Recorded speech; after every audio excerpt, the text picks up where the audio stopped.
பிரியமானவர்களே, இயேசுவின் நாமத்தில் உங்களை நான் வாழ்த்துகிறேன். இந்த மாதத்தின் கடைசி நாளுக்குள்ள நம்ம வந்துட்டோம். இந்த மாதம் முழுவதிலும் தினந்தோறும் ஆண்டவர் உங்களோடு பேசினார், உங்களை உற்சாகப்படுத்தினார், உங்களுக்கு வாக்கு கொடுத்தார், உங்களை தைரியப்படுத்தினார். ஆண்டவருக்கு நன்றி சொல்லுங்க. நாம் அடுத்த நாள்ல டிசம்பர் மாதத்தின் முதல் தேதி நாம் ஒரு டிசம்பர் மாதத்துக்குள்ளே பிரவேசிக்க போகிறோம். ஆண்டவருக்கு ஸ்தோத்திரம் உண்டாவதாக. நீங்க பார்க்கறீங்கல்ல, இது எகிப்து தேசத்தில் இருக்கிற கைரோவில் இருக்கிற ஒரு பெரிய பிரமிடு. அதாவது எகிப்து தேசம் முழுவதிலும் சுமார் 107 பிரமிடு இருக்குன்னு சொல்றாங்க. இது கீசா அப்படின்ற ஒரு பகுதியில் இருக்கிற ஒரு பிரமிடு.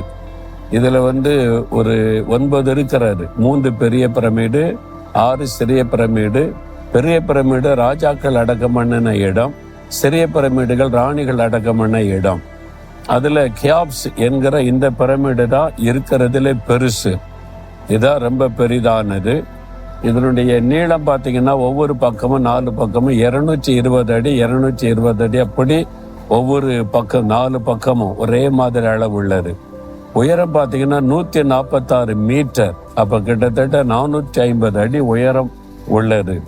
இதனுடைய கற்கள் பாருங்க, அந்த காலம் சுமார் 3500 4000 வருஷத்துக்கு முன்னால கட்டி இருக்கிறாங்க. அப்ப இரும்பு உலோகங்கள் கட் பண்ற இதெல்லாம் கண்டுபிடிக்காத காலம். இந்த பாறைகளை எங்கிருந்து வெட்டி இவ்வளவு சைஸா கொண்டு வந்தாங்கன்றது ஒரு பெரிய ஆச்சரியம். ஒவ்வொரு பாறைகளும் வைக்கப்பட்டிருக்கிற அந்த கல்லுகளும் 1-2 டன் எடை உள்ளது. சில 8 டன் எடை உள்ள கற்கள் கூட இருக்குது அதுல. அப்போ ஆயிரக்கணக்கான கிலோ எடை உள்ள ஒவ்வொரு கல்லும் அது எடுத்து மேல மேல மேல அடுக்கி இந்த உயரத்தை கொண்டு வந்தால் ரொம்ப ஆச்சரியமான ஒரு காரியம்.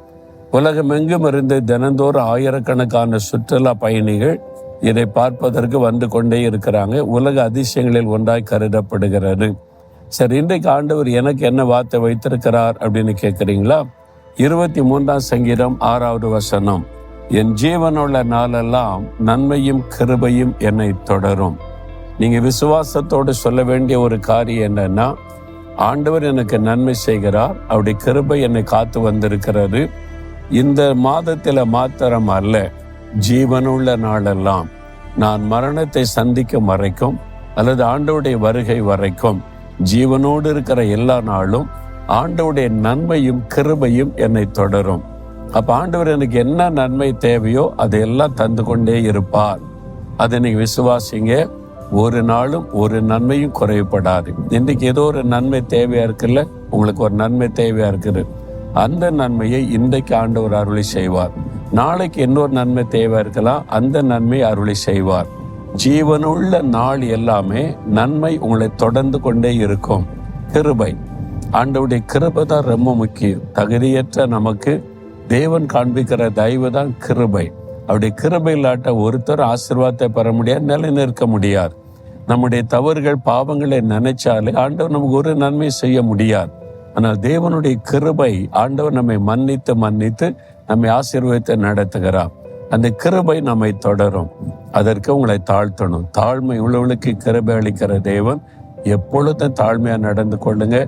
ஏன் தகுதி ஏன் பக்தின்னு நினைக்காதபடி உங்களுடைய தாழ்த்தி நடந்து கொண்டீங்கன்னா அவருடைய கிருபை உங்களை தொடரும். என் ஜீவனுள்ள நாளெல்லாம் நன்மையும் கிருபையும் என்னை தொடரும்.